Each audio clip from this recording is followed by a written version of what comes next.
세상의 모든 지식 언더스탠딩. 네. 자, 우리 일상생활에서 종종 자주 보는 곳인데 그렇습니다. 눈에 보이는 많은 기업들이 있는데 그 회사 저 어떤 회사야? 그렇습니다. 라고 하는 걸 직접 칼과 가위와 돋보기를 들고 분해해 주시는 분입니다. 요즘 아주 인기리에 성장하는 코너죠. 네. 피치덱 이동열 대표님 모실 건데 오늘은 주제가 대박 식당들. 이게 야 이렇게 손님들이 줄 서면 이게 거의 이 삼성이지 이게 재벌 이게 그냥 중소기업보다 낫겠네. 그렇지. 라고 얘기하는데 열어보면 진짜 중소기업보다 나아요. 그렇기도 하고 실제로 생각보다 돈을 못 버는 기업도 그렇기도 하고. 그래서 오늘은 진짜 대박 맛집들 있지 않습니까? 뭐 삼원 가든 송추가막골, 뭐 명동교자 이런 데들, 한우리, 뭐 우리 근처에 있잖아요. 뭐 벽제갈비 이런 것들 여기저기 많은 식당들. 대박 식당들은 실제로 돈을 얼마나 벌고 있는지 오늘 낱낱이 한번 배워보겠습니다. 야, 이런 재밌겠다 이거. 여러분 언더스탠딩은 이렇게까지 해드리는데 예? 여러분들은 뭐 좀 가끔 한우 조금 돈 좀 더 써서 좀 설로인 좀 먹자고 하면 꼭 좀 사지 안 하고. 네, 여기까지 하겠습니다. 네. 자, 이동열 대표님 어서 오십시오. 네, 안녕하세요. 네, 야 오늘 주제가 진짜 대박입니다. 일단 식당들. 말씀드린 대로 생활 속에서 많이 접하는 것들 해드려야 되니까 갔다가 이제 지역 거점 이제 굉장히 유명한 음식점이죠. 사실 전국구긴 하죠. 그런 것들. 근데 안 가본 거의 다 한 번씩은 가본 것 같은데. 네, 아마 리스트 두 분은 거의 다 가보셨을 것 같아요. 저도 거의 다 가본 데긴 하거든요. 가서 내 돈 주고 사 먹은 적은 별로 없죠. 그렇게 어려운 데도 있죠. 네. 예. 그래서 일단 제가 자료 화면 보면 좀 설명을 드리도록 하겠습니다. 네. 일단 탑다운에서 좀 관점에서 보겠습니다. 이게 통계청에서 발표하는 소비 지출 비목별 구성비예요. 보시게 되면은 음식 숙박 같은 경우는 2014년 13.1에서 시작을 해서 13.3에 떨어졌다가 이게 코로나 때입니다. 이때가. 그래서 14.1까지 올랐다가 14.3, 13.5 이게 퍼센트입니다. 참고로 퍼센트고 먹는 거에 제일 많이 쓴다는 뜻이네요. 네. 그리고 지금 제일 많이 쓰고 있죠. 15.3. 그러니까 음식하고 숙박은 현재 근 10년 내에 가장 많이 지출을 하고 있다. 소비자들이. 반대로 주류 같은 경우는 코로나 때 1.6까지 올랐다가 1.4까지 빠져 있습니다. 그래서 이거를 확인해 보시려면은 최근에 상장되어 있는 그 와인 업체들, 상장사들 실적 같은 거는 다 적자로 돌아섰거든요. 그런 거 보실 수 있고 교육은 제가 한번 다루긴 했지만 학령 인구가 줄어들기 때문에 큰 비용 자체는 줄어들고 있고요. 다만 말씀드린 것처럼 온라인 교육 때문에 이익률이 좋아져서 실적은 좋아지고 있는 상황. 그래서 어쨌든 음식과 숙박은 좋다 상황이. 좋다. 그렇게 봐주시면 될 것 같습니다. 그럼 많이 과연 쓴다. 과연 그러면 우리 이 랜드마크 음식점들은 돈을 벌었나라고 이제 한번 보게 되면 많이 벌었을 것 같은데 저렇게 돈을 많이 안 번다는 게 말이 될까? 저렇게 줄을 서서 밥을 먹는데? 그렇죠. 이제 들어가기 앞서서 제가 분류를 좀 해드려야 되잖아요. 분류를 좀 해드려야 되는데 일단 크게 이제 프랜차이즈를 가맹 사업을 하는 회사가 있고요. 그렇겠네요. 직영만 하는 회사가 있고요. 이렇게 유명한 음식점들이 있는데 이 유명한 음식점들 중에서는 또 직영을 몇 개 하는 데들이 또 있어요. 그래서 크게 세 가지를 놓고 이제 제가 설명을 드리겠습니다. 그래서 첫 번째로 화면 보시면은 이게 이제 글로벌에서 구분하는 이 프랜차이즈 모델들이에요. 그래서 퀵 서비스 레스토랑이 QSR, 우리가 잘 아는 김간의 맥도날드가 QSR이라고 부르고요. 맥도날드는 그럼 다 직영이에요? 그 얘기 아니라 프랜차이즈 업체들인데 프랜차이즈인데 그거를 가격, 서비스 방식, 인테리어, 음식 품질로 나누는 거예요. 그래서 퀵 서비스 레스토랑은 빠르고 간편한 식사하는 거. 그리고 가격이 짧고 대기 시간 짧고. 이게 이제 QSR이라고 부르고요. 그 윗등급이 패스트 캐주얼인데 QSR보다는 좀 더 높은 음식을 주고요. 좀 더 신선한 음식이나 건강식이 좀 있는 경우죠. 그래서 우리나라에는 서브웨이, 본죽 비빔밥 이게 이제 패스트 캐주얼이고요. 풀 서비스 레스토랑은 테이블에 앉아서 주문하는 거예요. 다른 데는 다 카운터 가서 주문을 하잖아요. 그래서 착석해서 레스토랑을 주문을 하는 형태고 새마을 식당과 놀부 부대찌개 이런 것들이 거기에 해당하는 겁니다. 그게 풀 서비스 레스토랑. 그리고 이제 마지막으로 캐주얼 다이닝. 이거는 FSR보다는 고급. 약간 고급. 그리고 가족 분위기, 약간 트렌디한 인테리어. 그래서 가격대는 오른쪽으로 갈수록 좀 더 비싸지고요. 그러네. 그러네. 여기 나와 있진 않은데 그 파인다이닝이라고 또 있어요. 그건 진짜 최상급이죠. 네, 최상급. 그래서 여기는 이제 넣진 않았고요. 요렇게가 프랜차이즈하는 구분이다라고 보시면 될 것 같고. 오빠가 나를 어디로 데리고 가느냐에 따라서 이제 또 그렇지. 볼 수 있는 가격만 보면 딱 알죠. 다 있습니다. 예. 다 맛있고요. 예. 그래서 그다음 보시면 그러면 이런 프랜차이즈를 저렇게 서비스나 가격이나 인테리어 이렇게 나눴는데 예. 운영 형태는 어떻게 나누냐? 코코, 포포, 코포 이렇게 나눕니다. 뭐 저런 용어들이 네. 있어요. 이거는 글로벌리 쓰는 겁니다.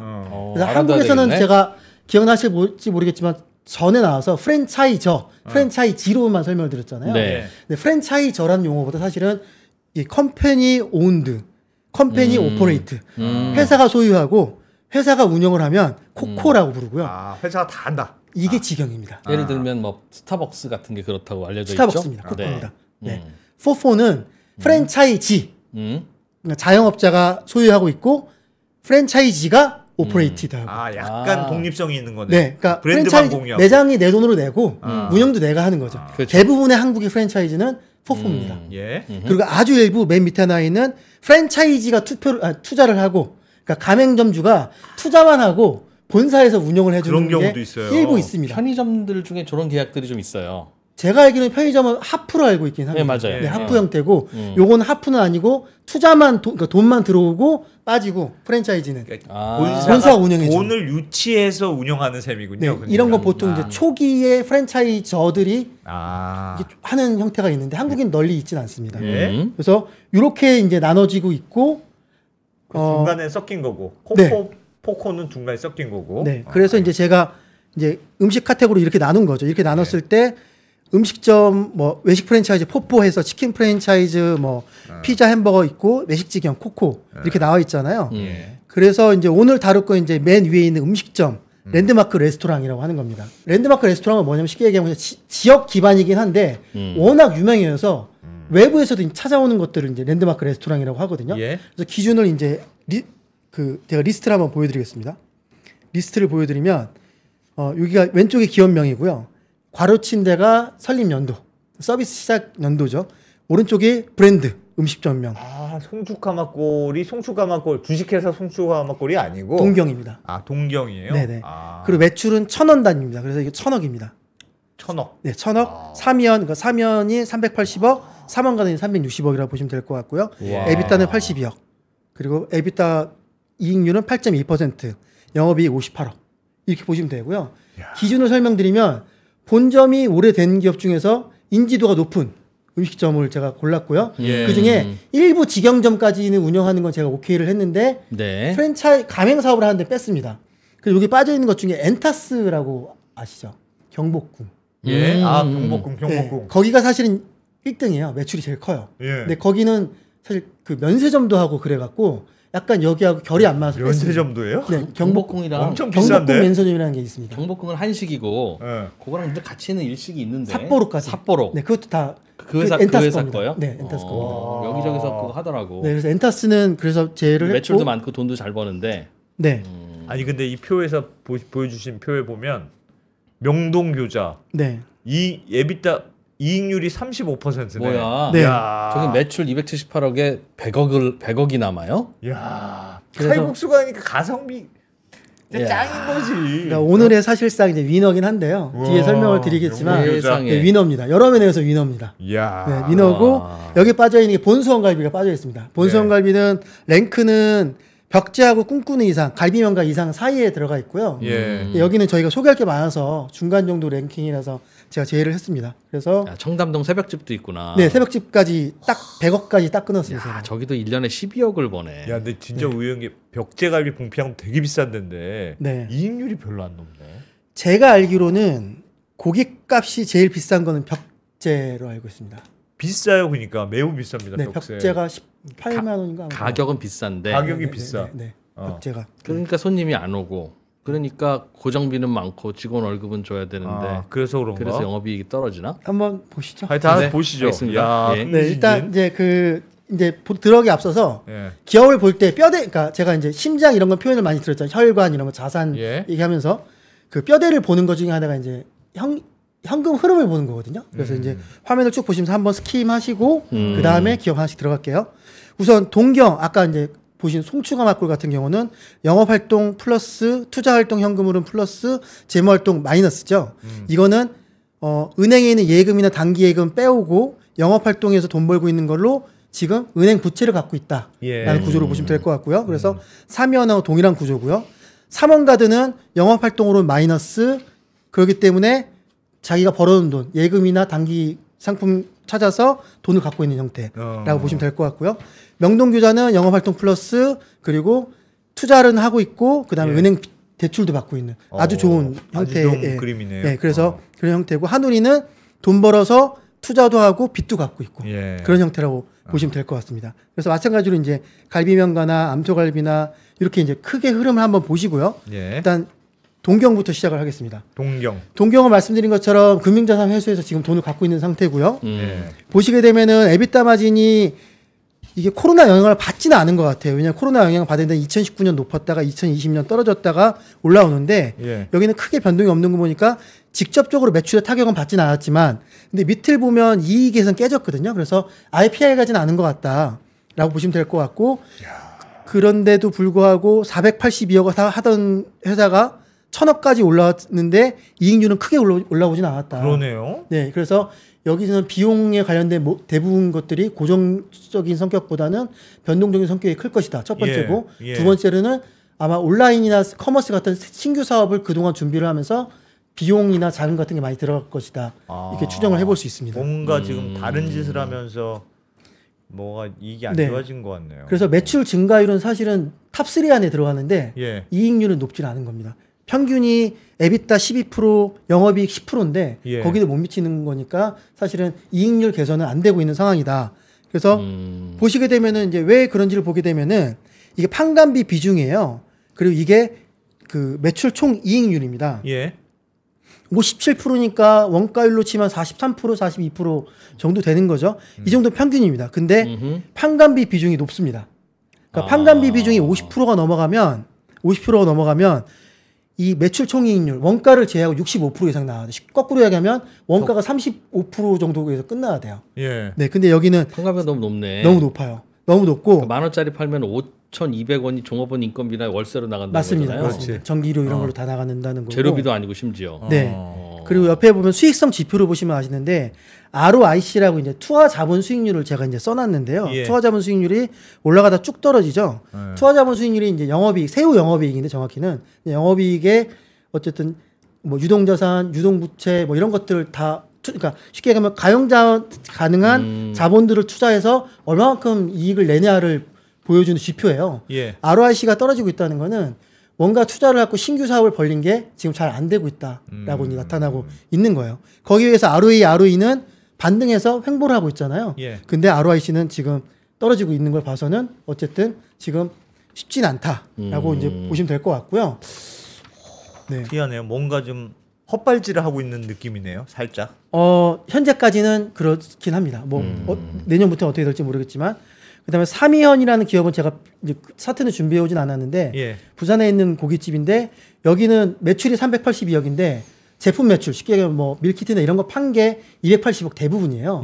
그래서 여기 리스트에서는 제가 이제 올려놓고 이제 뺐습니다. 그래서 온라인 매출은 삼이현이라는 데서 제일 큽니다. 제일 크고요. 그 다음에 삼원가든입니다. 삼원가든도 유명하죠. 엄청 유명하죠. 삼원가든은 여기서 뭐 이상가족 상봉도 했던 곳이고요. 남북 고입금 회단 막 오찬도 했던 곳이고 되게 맞아. 유명한 곳입니다. 그래서 매출은 보시는 것처럼 코로나 때 직격탄 받았고요. 이익도 이때 깨집니다. 깨졌는데 문제는 깨져서 다시 회복을 해서 심지어 코로나 이전으로 이제 올라왔거든요. 364억까지. 근데 이익이 안 올라오고 있는 거죠. 이게 지금 제가 갖고 온 리스트에 있는 기업들이 대부분 이런 모습들을 좀 보여주고 있습니다. 왜 그렇죠? 저렇게 그래서 아까 처음에 생각하신 음식료 비중을 많이 쓰고 있는데 비중에서 이상하게 좀 빠지고 있잖아요. 반대로 아까 프랜차이즈 있죠. F44라고 하는 프랜차이즈 오운드 프랜차이즈 오퍼레이터 그러니까 가맹사업 그쪽 시장이 많이 커지긴 했습니다. 그러니까 여기는 본사 기준으로 생각하니까 이거는 그냥 우리말은 말 그대로 랜드마크 음식점이잖아요. 그렇죠. 여기는 꾸준하긴 한데 저쪽 시장이 굉장히 커진 거예요. 그러니까 프랜차이즈 시장, 가맹사업, 직영사업 이쪽 시장이. 그래서 시장이 커졌다는 건 이 친구들이 돈을 번다는 거가 이 아니라 친구 시장들도 매출이 커지긴 했지만 이쪽은 더 커졌다는 얘기죠. 요즘 우리의 외식이 그러니까 본사가 직영하는 식당보다는 네. 프랜차이즈가 많이 본사에서 간다. 딱 네. 그냥 밀키트 보내고 주방에서 끓여서만 내는 그런 데도 가고 그런 데가 저 아니면 시장이 뭐 CJ 빨리 같은 데서 커진다. 하는 직영점이 잘 되기도 하고 예. 이런 것들에서 그래서 대기업 직영점이나 아니면 직영 전문으로 하는 회사 혹은 프랜차이즈 전문 회사 경쟁자가 많아졌다는 얘기네. 엄청 아니 많았습니다. 경쟁자가 많아져도 어쨌든 프랜차이즈를 하면 내가 무슨 브랜드료를 받거나 아니면 재료를 팔거나 그런 비즈니스잖아요. 네. 내가 하는 것보다 훨씬 안정적인 비즈니스인데 그게 혼자 하는 것보다. 혼자 하는 것보다. 그러면 판. 어쨌든 이익률이 높진 않아도 이익은 나야지. 이렇게 네. 매출이 늘어났는데 적자인 건 이상한데요? 이 본사가 네.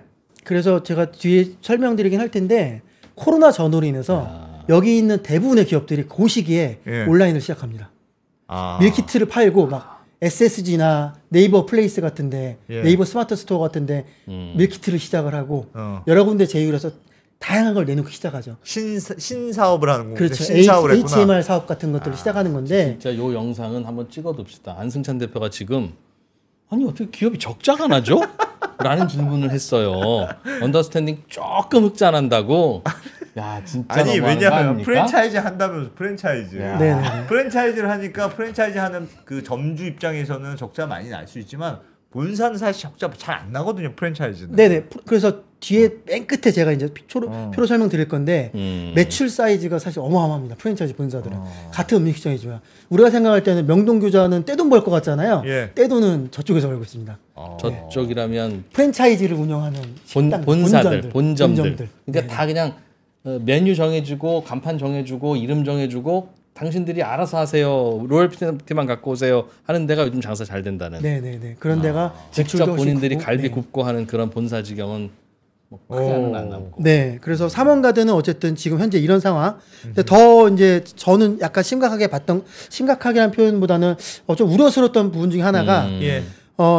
저희가 이제 그 흔히 표현하는 운전 자본이라고 표현을 많이 하잖아요. 그게 유동 자산에서 유동 부채를 뺀 겁니다. 쉽게 얘기하면 1년 내에 내가 현금화 시킬 수 있는 자산과 1년 안 이내에 빚을 갚으라고 도촉이 들어올 수 있는 부채. 그걸 두 개를 뺐을 때 남는 돈을 운전 자본이라고 저희는 표현을 하죠. 최악의 예. 상황에. 예. 그래서 운전 자본을 그렇게 정의를 하는데 유동 자산을 보게 되면 37억이죠.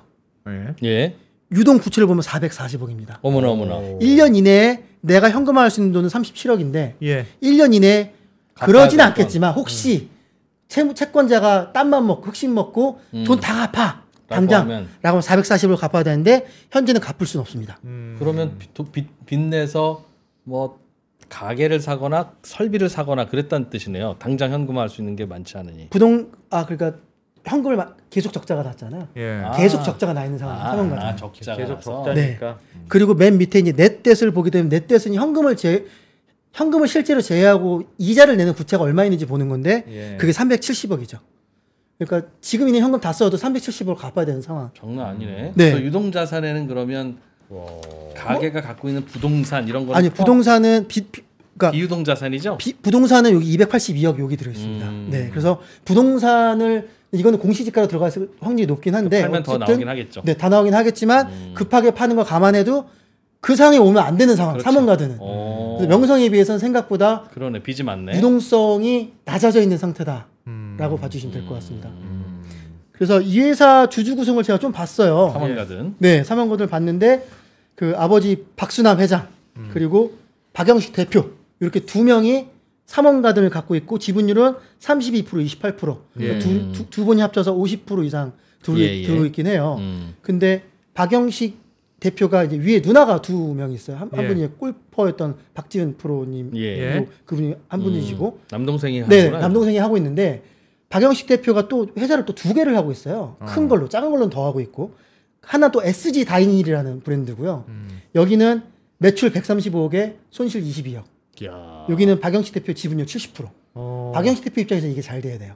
그리고 세 번째, 캐비아라고 하는 약간 IP, 그러니까 요리사들 예를 들면 뭐 이진우 프로가 만든 된장찌개 이런 걸 만들어서 하는 회사를 만드는데 그 캐비아라는 회사인데 그 회사는 매출 380억, 손실 36억. 아이고야. 그러니까 세 개 회사 다 손실이에요. 아이고야. 세 개 합치면 얼추 800억 600억, 900억 정도 이익 나는데 예. 셋 다 손실이고 심지어 캐비아는 박영치 대표 51% 들고 있고 920억 밸류에 100억 정도 투자를 받은 회사예요. 아, 투자금 까먹고 있구나. 네, 그래서 자기가 최대 주주로 있는 SG 다인일도 살려야 되고 지금 투자금을 받았는 캐비아라는 아까 말씀드린 IP로 그 밀키트 HMR 하는 회사도 살려야 되는 입장.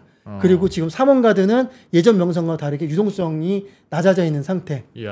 이렇게 봐주시면 될 것 밀키트도 같습니다. 매출이 얼추 나는데도 적자가 그렇게 심한 거 보면 네. 밀키트라는 게 설비 투자가 참 많이 필요하거나 네. 직원 많이 뽑아야 되는 사업이구나. 투자를 맞습니다. 많이 했는데 마케팅도 생각보다 필요하고요. 많이 안 그래, 팔린다는 마케팅 비용 거네. 많이 내겠네요. 네, 그리고- 치열하네 경쟁이. 네, 그렇습니다. 그래서 그런 것들에서 비용들이 이제 달라지는 거죠. 그래서 아니, 아까 광고를 네이버 같은 데다 하니까 안 비싸고 되는 효율이 거예요. 떨어지죠. 여기다 해야지. 아니, 지금 아 정말 내가 진짜 한우 시장을 저희가 바꿨습니다. 정말. 아, 설렁이도 있네요. 네. 그럼 이 설렁이 먹느라고 오. 벽제갈비 안 가는 거예요. 그렇죠, 그렇지요. 그럼. 아, 잘한다 이 프로. 야, 진짜 답답합니다 정말.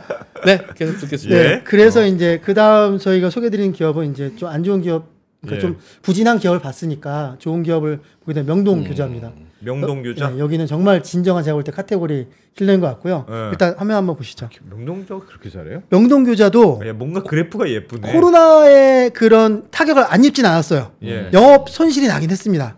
2020년도에. 제가 실제로 그래서 명동교자를 그 오랫동안 다니면서 줄 안 서고 진짜 편하게 갔던 때가 코로나 때입니다. 텅텅 비었었어요. 근데 이 정도라면 굉장히 방어 잘한 겁니다. 굉장히 방어 잘한 거고요. 어쨌든 이익률 굉장히 좋아지고 있고 잘 보시면은 에비타 마진이요. 매출 늘어나는 것만큼 계속 늘어나고 있어요. 아니 어떻게 그런데 그럴 수가 있어. 요 교자가 2020년 전에는 이익이 별로 없었네요. 네네. 계속 올라오고 있는 중입니다. 와. 최근 몇 년 사이네. 네. 계속 올라오고 있고 여기 판관 비율이 18%예요. 네. 18%. 그게 어느 정도 수준이냐 설명을 드리면 예. 미국의 뉴욕의 레스토랑을 내려면 어. 판관 비중에서 임대료가 20%입니다. 어. 매출에. 그런데 한국이 15% 정도 돼요. 네. 임대료가. 네. 근데 여기는 다 합쳐서 18%. 그럼 임대료를 임대료 플러스 인건비 그리고 뭐 전기세 이런 거 다 합쳐서 물값 다 합쳐서. 임대료가 15%인 건 우리는 칼국수집 하니까 월세 좀 반으로 합시다가 통하지는 않을 테니 예. 임대료야 비슷할 텐데 네. 파는 게 비싸게 파는다는 뜻이네. 많이 파니까 임대료를 뭐, 일단 야 칼국수 팔아서 일단 여러 가지 측면이 있는데 여기는 테이블 수에 비해서 직원 수가 적습니다. 가보시면 아시겠지만. 회전율이 빨라요. 회전율 엄청 빨라. 회전율도 엄청 빠르고요. 예. 그리고 거기에 일부 지금 이제 그 로봇 같은 거 도입해서 예. 서빙도 이렇게 하고 있고 아. 나름 좀 이렇게 동선 같은 걸 바꾼 게 보여요. 아. 흔적들이. 근데 그것만은 아닐 텐데 어쨌든 판관 비중이 굉장히 낮다. 예. 네. 그래서 이익률이 엄청 좋아지고 있고 이거는 제가 전에 설명드린 것처럼 운영 레버리지 효과가 나오고 있다. 쉽게 얘기하면. 운영을 잘한다. 하여튼 운영 운영 레버리지 잘한다. 그렇죠. 유일한 기업이라고 보시면 될 것 같습니다. 와. 그리고 그래서 270억에 이익이 98억인데 이익만으로 1등입니다. 매출 1등은 아까 그 송추가마골인데 예, 예. 이익 1등은 명동교자입니다. 야, 이익률 어마어마하다. 어마어마해. 진짜 원가가 안 드나? 밀가루는 뭐 원가 덜 들죠. 그 다른 거 고기에 비해서 고기 그렇게. 국물이야 그거 맛있다 그거. 네. 칼국수. 그래서 실제로 이제 보시게 되면은 예. 한우리하고 제가 비교를 해봤어요. 어. 한우리는 매출 성장률이 10% 그리고 그 명동교자는 매출 성장률이 CAGR로 33% 연간 매년 어떻게 30%? 연평균 33% 성장을 하고 있는 거고요. 그러니까 근데 최근 3년간 사람들이 지금 그 명동 미친 듯이 교자에 간다는 미치고 있다는 얘기잖아요. 맞습니다. 되게 오래된 그 식당인데도 네. 아니 저거 프랜차이즈까지 합쳐서 오는 거죠 저 지금? 프랜차이즈 안 합니다. 그럼 본사만 저렇게 직영만 하는 2개 있습니다. 명동에 하나, 그다음에 네. 이태원에 하나. 아니 그런데 왜 네. 어떻게 그게 근데 늘어나지도 않았는데 네. 그게 어떻게 33% 저게 늘어날 수가 있어요? 칼국수를 요즘 5만 원씩 받나? 그러니까. 칼국수 가격도 오르긴 했고요. 네. 예. 칼국수 가격도 오르긴 했고 제가 볼 때는 네. 그 여기가 돈을 잘 버는 이유 중에 하나는 매출이 늘어난 이유가. 그러니까 제가 그것도 뒤에 설명드리려고 하긴 했는데 예. 그 고기 대부분의 고기는 다 고기 업체예요. 예. 제가 올린 리스트 중에 예. 다 고기 업체입니다. 그렇지 어. 무슨 벽제갈비, 뭐 갈비, 한우, 삼원가든. 유일하게 그래서 아까 처음 시작할 때 제가 카테고리 킬러라고 설명을 했죠. 예. 이 카테고리는 이거 딱 하나입니다. 그렇지 칼국수 칼국수에서는 고기는 일주일 동안 먹는다고 해서 한 군데를 가진 않아요. 뭐 예를 들면 뭐 오늘은 설로인으로 삼원가든에 집에서 먹기도 예, 하고 그렇지, 그렇지. 삼원가든도 갔다가 그렇지. 돌죠. 음. 칼국수는 한 번 먹으러 갈 때 여기를 간다는 거죠. 패턴 자체가. 카테고리 킬러 그게 무서운 거거든요. 그래서 경쟁자가 별로 없다. 없어요. 경쟁자가 아예 없습니다. 아예 없어갖고 그래서 제가 이 리스트를 정리하면서 진짜 없을까? 칼국수 중에 없어요. 네, 이거 하나입니다. 100억 이상 넘어가는 게 한국에 이거 하나입니다. 네. 당장 칼국수 합시다 지금. 이게 지금 뭐 하는 거야 지금 방송을. 칼국수가 무주공산이네. 뭐라고 칼국수 하면 되지 그거. 그래서 카테고리 킬러 0에 컸을 것이다. 그리고 근데 좀 아쉬운 건 여기 표를 보시게 되면 이익률이 이렇게 판관비 관리를 잘하는데 원가율이 고기가 원가율이 25%인데 아까 밀인데 50% 가까이 이렇게 나오잖아요. 싸니까 그러니까 싸니까 좀 이상한 거예요. 그래서 이걸 제가 뒤에 다시 설명을 드리겠습니다. 이걸 그래요? 파봤어요 좀. 매출 원가가 50%나 되는 네, 이유가 고기는 뭐냐? 20-30%인데 왜 밀가루 딱 메뉴 보시면 밀가루하고 김치거든요. 근데 왜 이렇게 높을까? 그걸 제가 뒤에 설명을 다시 드리겠습니다. 해주세요. 김치가 비싼 거 아니야? 김치가? 김치가 비싸도 고깃집에서 김치 나오거든요. 그렇지. 고깃집에도 김치 나오지. 그리고 이제 또 주목해서 보셔야 될 게 재고자산 회전율이에요. 제조업이나 이런 음식점은 재고자산이나 매출 채권 회전율도 중요하거든요. 재고자산 회전율 보게 되면 회전율이 300회까지 늘어나죠. 계속 늘어나면서 매출 늘어나고 이익 늘어나고. 집의 재고자산이라는 게 뭡니까? 아까 말씀드린 밀가루하고 김치 사와서 계속 내보내는 거예요. 네. 그러니까 여기는 재료도 신선하고 폐기율도 낮아진다는 얘기예요. 쉽게 얘기하면. 그렇지. 아침에 밀가루 들어오면 오후에 다 팔리니까. 네. 그리고 심지어 선입 선출이거든요. 여기는 먼저 들어온 걸 먼저 내보내거든요. 엄청 신선하다는 거예요. 여기가. 300회가 돌아가고 있잖아요. 근데 한일관을 보게 되면 한일관은 재고자산 회전율 75회 정체돼 있고 매출 정체, 이익 정체. 저 말은 1년에 75회라는 뜻입니까? 네, 맞습니다. 그러면 1년에 75회 한 번에 예를 들면 10억씩 사와서 10억 300 대략 한 일주일에 한 번이면 다 턴다는 얘기네요. 그죠? 네네네. 한 5억 정도씩 사서 30바퀴 돌린다고. 영동교잔 300회니까 거의 매일 에브리데이 들어와서 다 나간다는 뜻이고 거의. 그렇게 저거는 뭐 명동교자도 일주일치 사다 쌓으려면 쌓을 수 있고. 그럼 회전율이 안 나오죠. 쌓으면. 나가야지 선입 선출이기 때문에 나가야 회전율이 찍히죠. 그래도 그 김치를 바로 해서 딱 먹어야 맛있는 거지. 지금 그 얘기한 게 아니잖아요 지금. 그러니까 지금 우리가 재고자산 회전율이라는 걸로 뭘 비교하는데 한일과는 일주일에 한 번씩 나와서 재료가 돈다면서요. 근데 저거를 명동교자는 300회래 매일 돈대라고 하면 좀 전에 그 무슨 식당이었죠 거기? 한일관도 그럼 매일매일 재료를 조금씩 하루치만 사와. 그럼 우리도 300회 돌 거 아니야. 그게 뭐 그렇게 어려운 일이야. 그럼 비용이 증가하겠죠. 네, 매출 원가가 증가합니다. 그러니까 조금씩 사오니까. 네. 그 말은 신선함이 그거는 비용이 더 든다는 뜻이다. 네네네. 회전율이 좋은 건 어쨌든 신선한 식재료, 폐기율 낮고 이런 거고 그리고 고객 수요 예측을 굉장히 잘하고 있다. 잘할 수밖에 없어. 메뉴가 4개인데요. 메뉴가 4개니까 몇십 년 동안 사는 게 딱 정해져 있는 거예요. 칼국수. 제가 볼 때 코로나 때 정도만 휘청했을 거야 아마 예상과 달라서. 안 오니까. 네. 그거 제외하고는 칼국수하고 계절 메뉴 제외하고 4개거든요. 알겠습니다. 아직도 칼국수가 왜 최근 3년 동안 매출이 더블 났는지는 아직 모르는데 기다리고 있습니다. 그냥 넘어가실 수 없습니다. 왜 대답을 하지 않았어? 그리고 그 다음 보시면은 이제 그래서 제가 아까 말씀드린 것처럼 아까 매출 원가가 높았다고 그랬잖아요. 고깃집이 30% 이렇게 나오는데 여기 50% 가까이 되니까 그게 화면 보시면은 여기 관계사 중에 관계사는 지분 관계는 서로 간에 없어요. 회사 간에. 근데 그 주주 간의 관계가 있는데 세영 유통이라는 회사가 있습니다. 그래서 제가 여기다가 명동교자 로고를 박아드렸어요. 자녀가 갖고 있는 재료. 명동교자는 박 제임스 휘진이라는 대표이사님이 100%를 들고 있어요. 네, 이게 2셋이거든요. 근데 세영 유통은 가족분들이 박 제임스 휘준 대표를 제외한 가족분들이 들고 있는 회사예요. 뭐 하는 회사예요? 세영 유통은? 밀가루 대고. 자, 55억과 5억이 있죠. 이익이 매출이. 이 55억이 명동교자에 들어간 겁니다. 뭘 대요? 상품. 밀가루, 고춧가루, 밀가루 그런 거. 그 생각해보면 왜 원가율이 높을까 생각을 해보면 여기가 이익이 전형적인 그거 만들어주는 거잖아요. 누나네 집에서 밀가루 비싸게 사오는구나. 그런 거네. 그리고 여기 이제 제품 매출에 써놓긴 했지만 이게 뭐냐면 임대료 수입입니다. 임대료 수입이 뭐냐? 건물주예요? 명동교자가 명동 밖에는 자기는 직영점을 안 낸다라고 했었는데 뜬금없이 이태원점에 하나 있어요. 이태원점을 가보면 거기 임대료를 내고 있거든요. 그게 세영 유통이 들고 있는 겁니다. 가족들한테 하나 그래서 줬구나. 가족들이 들고 있는 부동산에 아버지 회사가 들어가서 임대료를 내고 있는 구조. 그리고 그 임대료가 1년에 5억이면 한 달에 4천 임대료 낸다는 거니까 네. 몰라 이태원이 얼마나 임대료 많이 내는지 몰라도 결코 싼 임대료 아닌 것 같은데. 네. 그리고 또 세영유통에서 들고 있는 그 이태원 부동산 외에 한남동에 또 부동산이 하나 있는데 그건 보면 저택이 하나가 있어요.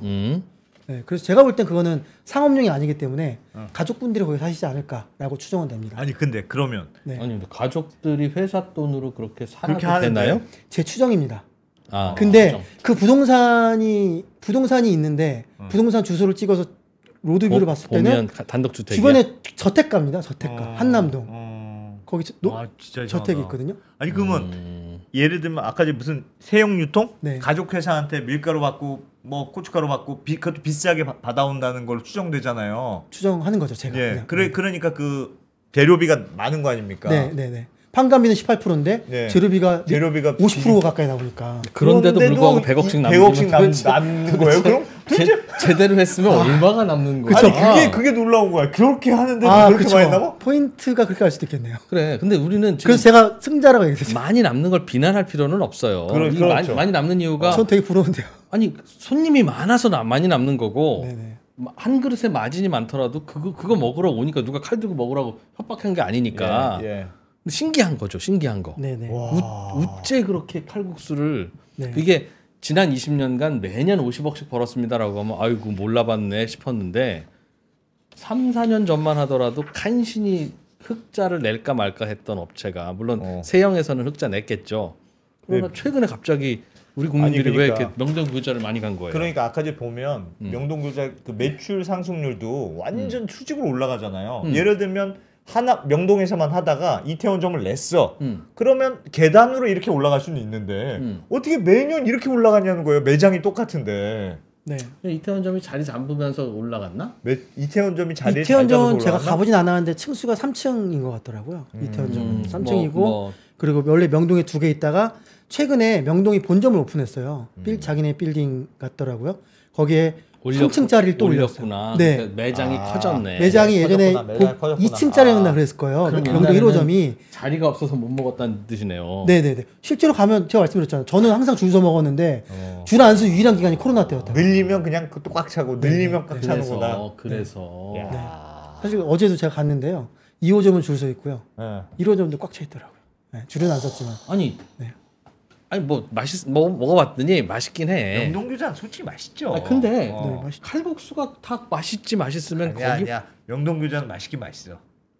맛있긴 맛있어. 그럼 다른 칼국수집보다 더 훨씬 맛있다고요? 더 맛있습니다. 그러니까 제가 볼 때는 저 오랫동안 66년도가 생긴 거잖아요. 네. 오랫동안 명동교자가 고기 육수 칼국수의 입맛을 한국 사람들을 이 맛으로 들여버린 것 같아요. 제 추정은 그래요. 마치 스타벅스처럼. 마치 스타벅스처럼. 네, 정확합니다. 그래서 그 맛이 먹고 싶은 거구나. 네.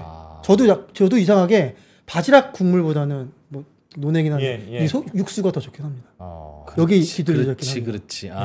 고기 육수 칼국수. 네. 진짜 대단하다 근데. 야, 이렇게 해먹는 것 같은데도 그렇게 제대로 했으면 그냥 영업이익률 한 50% 지금 났겠다. 제가 볼 때 제대로 하고 있고 우리가 칼국수 하나 내서 간판을 명동교자 다음으로 맛있는 집 그렇게 내가 됩시다. 그럼 굳이 이태원이나 명동 안 가도 당신의 칼국수를 이해합니다. 언더 칼국수.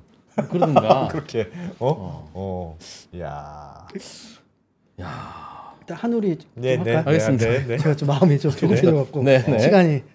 네. 한우리도 어쨌든 매출은 계속 증가를 하고 있고요. 이익률은 명동교자만큼 나오지 않습니다. 이거는 어쨌든 매출 증가하는 만큼 뭔가의 변동 비용이 계속 증가하고 있다는 얘기고. 근데 여기가 유일하게 리스트 기업 중에 배당하는 기업이고요. 보시게 되면은 그래서 배당하는 기업들의 특징은 ROE 관리를 해야 됩니다. 보시면 ROE 다 올라가고 있고 ROIC도 투자자본 수익률도 올라가고 있죠. 현금으로 이익도 더지고 있죠. 그래서 배당을 하고 있는 기업이고요. 그래서 여기는 한우리 외식산업 외에 한서 외식산업이라는 두 가지 회사가 가족들이 나눠서 들고 있고 한서 외식산업도 매출 131억에 이익 한 9억 정도 나는. 그래서 이 회사는 어쨌든 그냥 꾸준하게 계속 벌이를 하고 있는 회사가 아닐까라고 생각을 했고 매출 시이자는 10% 정도 높진 않습니다. 네, 그 정도로 보시면 될 것 같고요. 그 다음에 한일관입니다. 한일관이 이제 이게 원래는 화선옥이라고 제일 오래된 기업이거든요. 1939년도에 생긴 회사인데 1대에서 2대로 넘어오면서 두 딸이 이제 이걸 물려받아서 하고 있고요. 예. 실제로 한일관 대표이사는 그래서 첫째 딸이 대표이사를 맡고 있고요. 주주는 특이하게 두 딸의 아들 2명이 각각 50%씩 들고 있습니다. 그러니까 경영은 엄마가 하는데 어머니가 하고 있고 예. 지분은 지분은 5대5로 아들들이 다 첫째 아들, 둘째 아들이 각각 50%씩 이미 다 넘겨줬네. 네, 그렇게 돼 있는 형태고요. CEGR은 15%인데 여기는 한일관이 뜻 자체가 한국에서 최고 식당의 뜻이거든요. 한국 예. 1등 식당이라는 뜻. 근데 여기는 딱 보면 코로나 전에 이익률이 이렇게 좋았는데 망가졌네. 매출은 회복을 했거든요. 다시 예. 한번 보면 매출은 회복을 했어요. 이렇게. 예. 근데 이익은 왜 회복 못하고 그럴까요? 있습니다. 왜 식당 똑같은 식당이고 매출이 늘었는데 왜 이익이 망가졌지? 일단 그 뭐 두 분도 경제 컨텐츠 많이 다루시는 거 아시겠지만 원재료도 많이 올랐고요. 인건비도 많이 올랐고요. 그런데 매출이 그대로니까 다 깎아 먹는구나 이익을. 매출은 늘었죠. 저거보다 더 늘었어요. 더 늘었어요. 훨씬 늘었어야지. 네. 얼마나 늘었어요? 한번 봅시다. 아까 전에 그 보니까 그래프를 꽤 늘은 것 같기는 한데. 이 앞에 그래프 그러니까 이거요. 네, 요거죠. 네. 비슷비슷하네. 그러니까 네. 코로나 때만큼은 왔는데 그러니까 예를 들면 이게 고정비였다 치면 매출 140억 할 때 코로나 때 210억 했으면 60억 벌었잖아요. 예. 그럼 이익이 60억 맥스 60억 그래도 3, 40억은 나와야 되는데 예. 지금 똔똔이니까 사실상. 근데 판관비도 비슷해 지금. 판관비는 여기 보시면은 조금씩 늘긴 판관비 했는데. 비율은 그냥 그대로입니다. 네. 그래. 비율은 그대로입니다.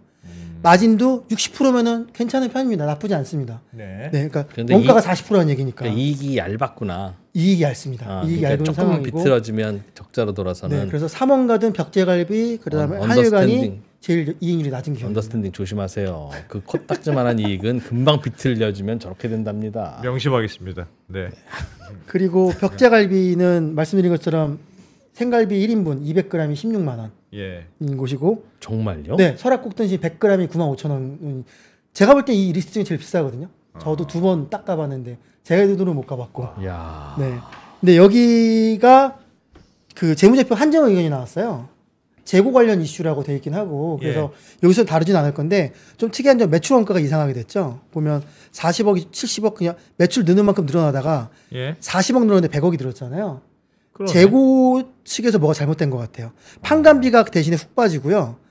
매출 원가가 올린 거 보니까 뭘 재무제표 좀 이상하게 네, 쓴 것 같은데. 그래서 그 이전에는 감사받지 않은 재무제표일 것 같고 예. 이때부터 감사를 받았을 것 같아요. 그 과정에서 뭔가 조정이 있었고 그게 석연치 않아서 한정 의견은 말 그대로 회계 기준 위반이 있는데 영향이 전반적이지 않을 때 그래서 감사 의견은 크게 원래 적정 한정 판관비로 잡아놨던 걸 이건 매출 원가로 잡아야 된다. 그렇게 그런 바꾼 것도 것 있을 같아요. 거고 재고 자산을 잡아놨는데 평가를 과대평가해놨다든지 해서 이거 뭐 예를 들면 주력라고 나왔을 수도 그래도 있고. 어쨌든 판관비든 원가든 원가로 들어갈 텐데 고기가 이익을 까먹는 걸 텐데 고기가 상했나 보네. 저렇게 그래도 여기는 매출이 꽤 열심히 잘 늘었는데 네네네. 근데 이익이 그냥 고만고만하네요. 네네. 다 비슷합니다. 지금 상황이 다 비슷한 거고 어쨌든 벽제관리비는 한정 의견이니까 저희가 재무제표는 다루지 않는 걸로 쉽지 않구나. 네 하고 이제 부산에서 이제 제일 유명한 해운대 암소. 해운대 암소. 이거 다 가보셨을 것 같아요. 예. 가보셨을 것 같고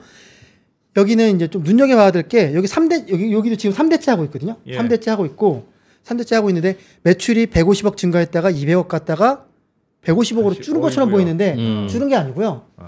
2023년 9월부터 작년 가을인가 여름까지 리모델링했습니다. 문 닫았어요. 문 닫았어요. 해운대 암소갈비 원래 이렇게 한옥 형태로 되어 있었잖아요.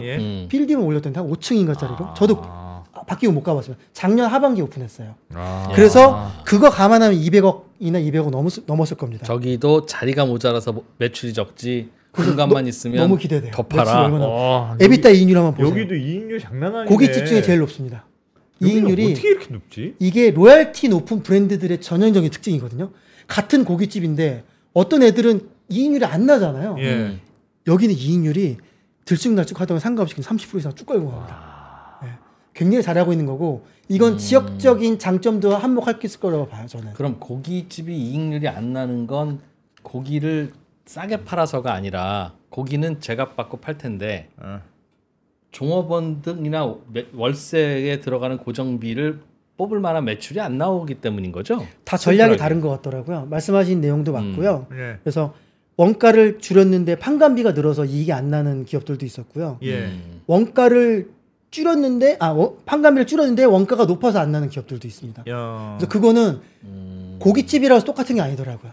분명히 되게 머리를 쌓아배고 있을 거고 근데 원가가 늘었는데 아까 제가 말씀드렸지만 공통점 중에 하나가 코로나 때 온라인을 시작했다 그랬죠. 예. 그래서 원가들이 다 올라간 경향이 있습니다.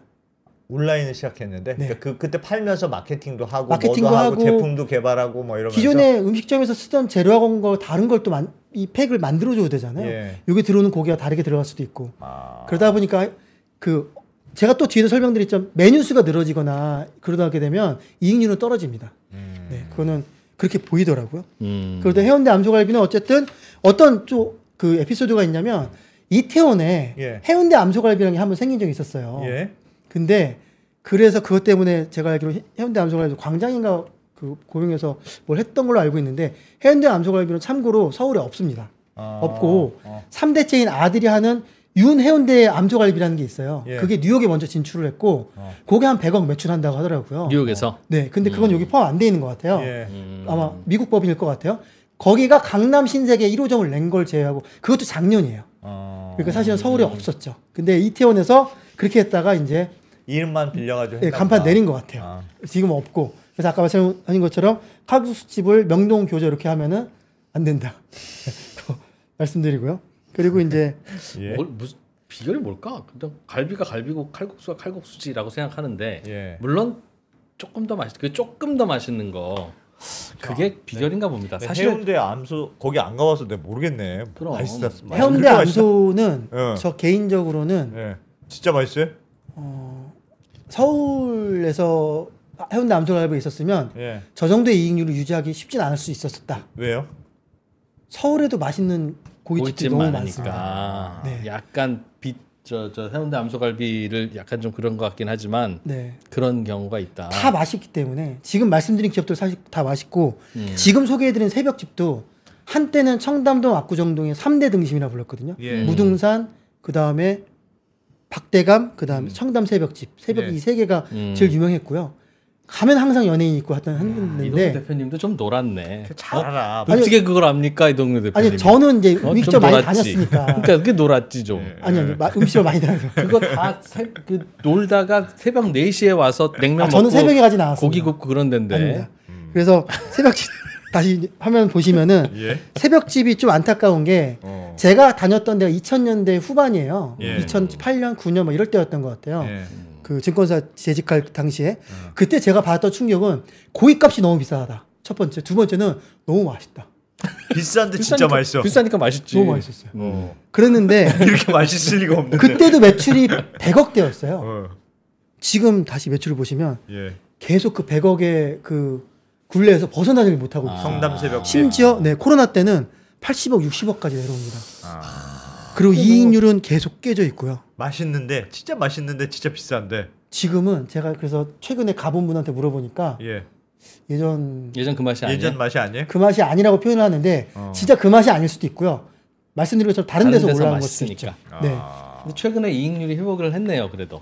이익률은 회복을 했지만 매출이 못 늘고 있는 상황. 그러니까 매출이 못 는 상태에서 이익률을 회복했다는 말은 종업원을 덜 뽑거나 아니면 고기 원가를 낮췄거나. 여기서 그런 거네. 판관비 비중은 25%. 관리인 사람. 고기 원가가 낮아졌네. 아니요, 고기 원가 너무 여기가 그게 문제인데 고기 원가가 거의 70%에 육박해요. 제일 높아요 원가율이. 진짜 비싼 걸 써요. 그러니까 이것만 보면 그래요. 그러니까 원가율만 보면 고기를 제일 비싼 걸 써요. 예. 요게 제가 실지는 않았지만 원가율이 한 65%, 67% 가까이 나옵니다. 청담 새벽집. 네네. 거기 가야 되겠네. 그리고 여기는 직영점을 몇 개 냈어요. 양재 내고 양재 2개 내고 해갖고 음. 외형 확장했는데 매출이 안 늘고 있어요. 그래서 제가 볼 때는 고기 원가율만 좀 잡으면 여기는 이익률이 좀 더 좋아지지 알 않을까. 거다. 네. 그러니 요즘 같은 때는 그 양재동 새벽집 같은 데 가면 비싼 고기를 적정한 가격에 먹을 수 있겠다. 그런 얘기죠. 그죠?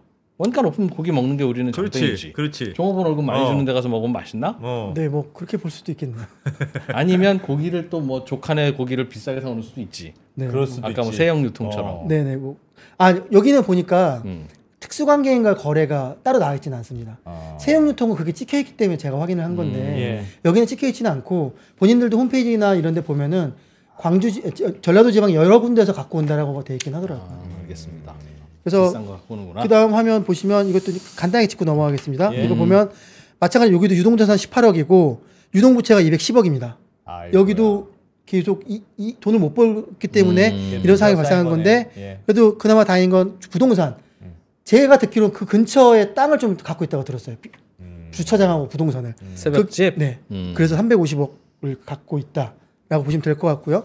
그래서 자, 이제 공통점을 이제 좀 설명을 드릴게요. 첫 번째, 리스트에 나온 기업들은, 이 화면은 아니고요. 리스트에 나온 기업들은 모두 돈을 벌어서 부동산을 다 구매했다.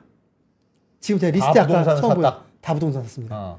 그래서 그 이유를 찾아보면 이 회사가 테크 기업이 아니잖아요.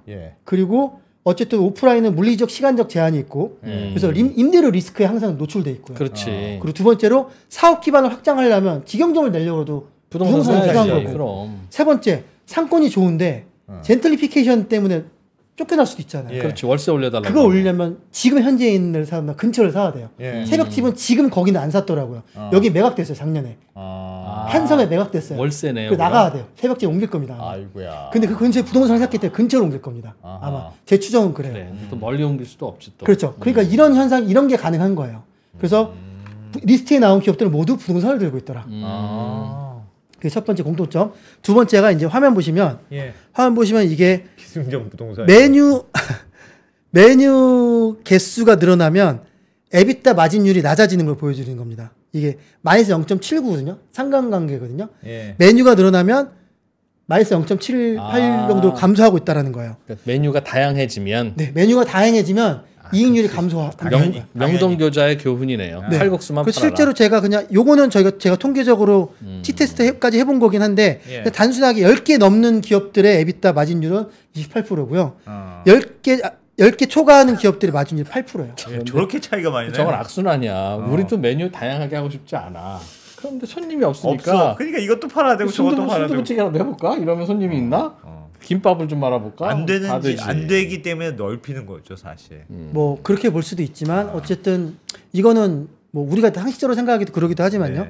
그리고 마지막으로 공통점이 코로나 시기에 대부분 다 판관비를 줄였다. 그래서 보시게 되면 동경도 11%포인트 줄였고 삼연도 9%포인트 줄였고 명동규자도 16.6%포인트 줄였고. 어떻게 왜 어떻게 줄였죠? 직원들도 내보내고 뭐 예를 영업 시간을 줄여서 비용들을 다 절감한 그리고 거죠. 로봇으로 그냥 하고. 근데 지금은 다시 회복을 안 했어요? 자, 그러면 이제 그게 궁금하잖아요. 그렇죠. 줄였으면 명동규자 빼고는 다 이익률 회복 못했습니다. 명동구장 그러니까 어떻게 했냐는 거예요. 그러니까 대체 당신 같은 사람들이 꼭 그런 칼국수 먹으러 다니니까 그렇잖아. 요. 와, 도대체 명동 칼국수는 어떻게 한 거야? 명동교자. 네. 막 얘기하다 보니까 그래서 먹고 싶네 가서. 이런 위기가 대응했을 때 급격하게 직원을 줄이면 그게 회복됐을 때 대응하는 속도가 탄력성이 낮아질 수도 있다. 근데 뭔가 경영을 잘한 것도 있는 것 같아요. 아니 동선 관리라든가 뭔가 시스템 딱 그 빠른 회전율을 유지할 수 있는 시스템을 잘 만든 것 같은 거. 칼국수 잘 자체가 되는 식당들은 굉장히 그런 빠르죠. 게 있어요. 잘 되는 식당들은 착 손님이 앉으면 뭔가 시스템적으로 착 바로 나와. 메뉴판 줄 필요 없고 와서 바로 그 자리에서 계산하고 카드 받아서 계산하고 시간 최소화해서. 네. 그리고 로봇 갖다 주고 뭐 이런. 근데 그것도 선순환인 게 손님이 계속 물밀듯이 들어오면 손님이 와서 주문하지 않아도 여기서 그냥 계속 끓여서 내면 돼요. 손님 왔든 안 왔든 그냥 어차피 계속 오니까. 그러니까 네 올 줄 모르고 내가 끓여놓은 거 네가 먹는 거야 그냥. 그러니까 얼마나 빨리 나와. 근데 손님 없는 집은 끓일 수가 없잖아. 손님 오면 불 켜야 되잖아. 와, 그래서 그러다 보니까 재고 회전율이 낮아지는 거죠. 그럼 또 한참 걸린다고 또 뭐라고 하시죠? 아니 그러니까 그렇게 생각하니까 단일 메뉴가 어마어마한 장점이죠. 네. 그냥 손님은 안 보고 난 계속 끓이기만 하고 있는 거 되잖아. 무조건 칼국수만 끓이면 되잖아요. 그래서 다음 화면이 제가 메뉴와 직영점을 비교한 화면을 보여드리겠습니다. 야, 재밌다. 보시게 되면은 명동규자 메뉴 4개, 이익률 35%. 해운대 암소갈비 메뉴 6개, 이익률 31%.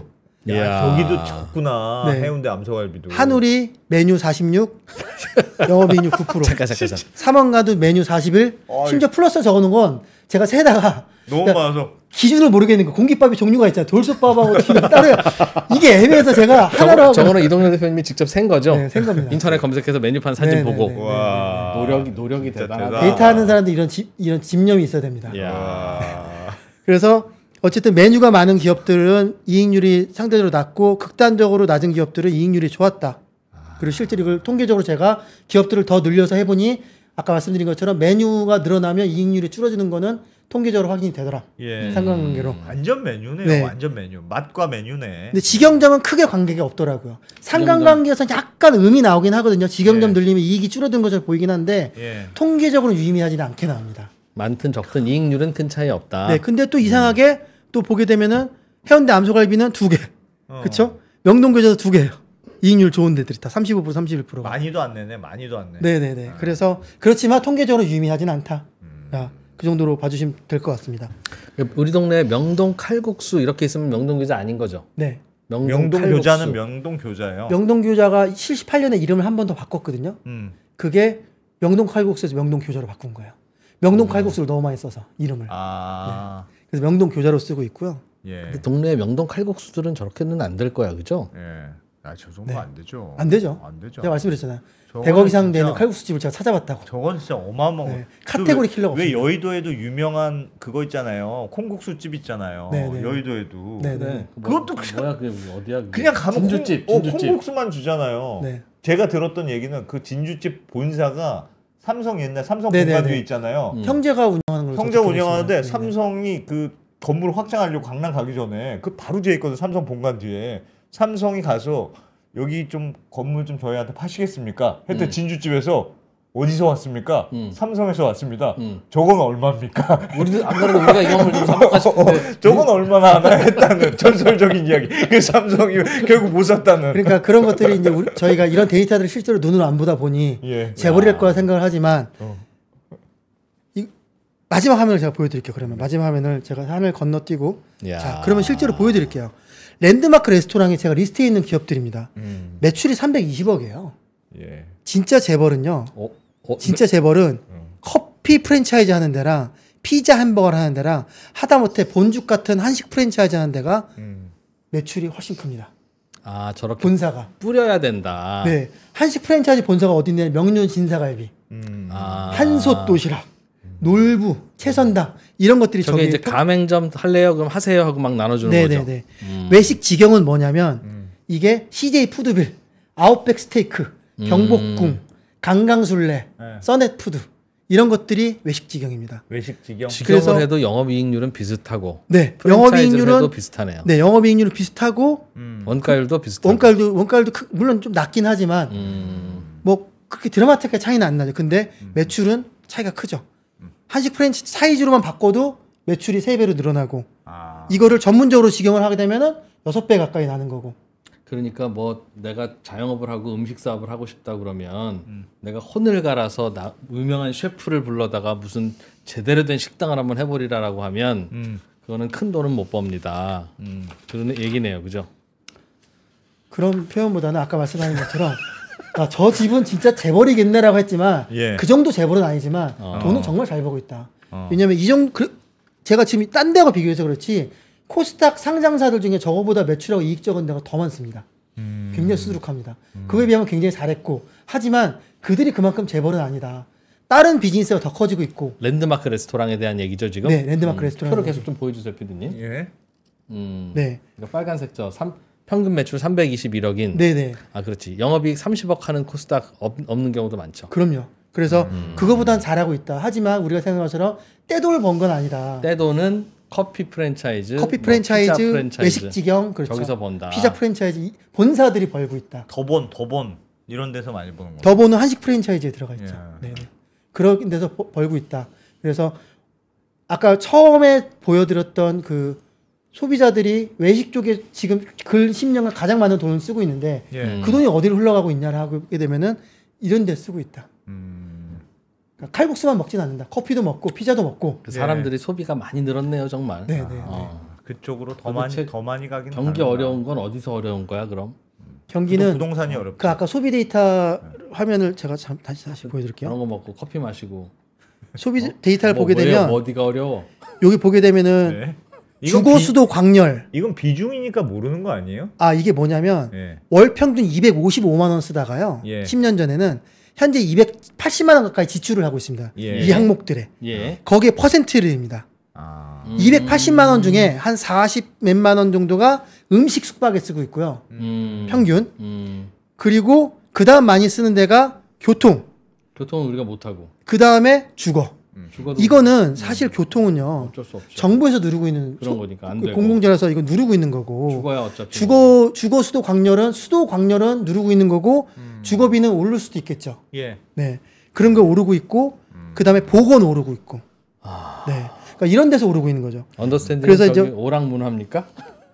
그래서 언더스탠딩은 7점. 그럴 수 있겠다. 우리 재미? 재미. 이야, 알겠습니다. 이야. 세상에. 그러니까 음식 사람들은 결국은 음식을 예전보다 조금 더 비싼 거 먹고 음식비를 계속 늘리고 있는 거다. 네네네. 그런 얘기네요. 생각보다는 하여튼 근데 생각보다 돈을 잘 벌지는 못하네요. 네네. 엄청 맛집들인데. 네. 그 말은 여기저기 다른 보이지 않는 맛집들 대안들이 많아지고 있다. 많아지고 그렇죠. 있다. 평균 48년씩 영업을 하는 데거든요. 제가 리스트 아까 보여드린 전에 데들이 뭐 벽제니 네, 뭐니 뭐. 다 합쳐서 평균 상당. 내면 48년이에요. 와. 48년을 했기 때문에 굉장히 유명세는 높지만 거기에 대해서 생각보다 매출이나 이익 규모가 생각보다 크진 않다. 몇몇 회사에, 분들 제외하고. 회사에? 네네네. 앞으로는 어떨까요? 저기 오늘 본 게 조금 다 올드한 브랜드들은 아닙니까? 그래서 지금 그렇지. 노인들이 안 가기 시작하면 제 추정으로는 20, 30대는 안 가는. 48년 동안 예. 아까 말씀드린 3대로 넘어온 것들이 꽤 있었잖아요. 예. 세대를 넘어오면서 회사가 찢어져요. 음. 세대가 찢어지게 되면 당연히 전체적인 매출도 줄어듭니다. 그렇기도 하고. 그래서 제가 볼 때는 여기 있는 음식점들이 유명하긴 하지만 계속 이렇게 찢어지면서. 가족들끼리 찢어지고 예. 그리고 이프로님 말씀하신 것처럼 올드스쿨이잖아요. 그러니까 젊은 사람들이 안 찾고 하다 보면 지금부터 드라마틱하게 매출이 올라가기는 어려울 거다. 왜냐하면 여기가 기술을 개발할 수 있는 어떤 기술 개발해서 그것도 혁신을 아니고. 일으킨 데는 아니잖아요. 예. 네. 아. 그러나 정말 명동교자의 미스테리는 미스테리다. 도대체 뭔지 모르겠어요. 명동교자. 그렇게 와. 원가가 낮을까? 또 아니고. 그렇게 원가를 낮고 그게 더 충격이잖아요. 가족들끼리 막 다 이렇게 막 그런 느낌인데도 불구하고 네. 이익률 탑. 난 그게 내 소원이야. 가족 기업하는 거. 서로 막 나눠 먹고도 돈 남는 거. 아, 그렇지. 가족 기업이 진짜 좋은 기업입니다. 네. 어, 또 왜냐면 가족끼리 하는데 누가 뭐라고 그랬어요? 그래. 뭐. 김 부장이 좀 해먹었대. 어. 괜찮아. 내 동생이야. 그렇지. 그런데 뭐 그럼 감사팀 굴릴 일도 없고. 네 뭐. 돈을 그래. 네 주머니에 아유, 돈 형이 해먹었겠지. 뭐, 그런 그런 거지 거잖아요. 뭐. 야, 정말 다시 보자 명동교자. 명동교자는 갈 때마다 도대체 이놈들은 얼마나 돈을 버는 거야? 막 네. 그런 생각이 들 것 같네요. 네. 요거 이제 이렇게 보고 나서 여자친구 데리고 명동교자 가서 어? 이런 얘기 똑같이 해주려고 하는 건 재작년까지였습니다. 네. 요즘은 여자친구들도 언더스탠딩 다 봐. 새로운 걸 또 개발해야 돼. 그래서 오빠 언더스탠딩 봤구나라는 얘기를 들을 네. 수밖에 없다. 자기만 보고 남들은 절대 안 봤으면 좋겠다는 언더스탠딩. 너무 소문내지 마십시오. 네, 그러려면 저희가 그런 영상들은 따로 모아서 네. 한 달에 조금씩 내시는 분들을 그냥 위해서 유료로만 내요. 별도에 하고 있죠 지금. 네. 그렇습니다. 네, 자, 오늘도 이동로 대표님 대단하다. 피치덱 운영 안 하고 일주일 내내 이 방송 준비만 하는 거 아니에요? 아닙니다. 이렇게 해서 또 피치덱도 알리고 하는 거지. 그렇지. 네, 네. 오늘도 재밌게 들었습니다. 10년 전에 새벽집 등 청담동에서 좀 놀았던 오빠 네. 이동열 대표였습니다. 고맙습니다. 고맙습니다. 감사합니다.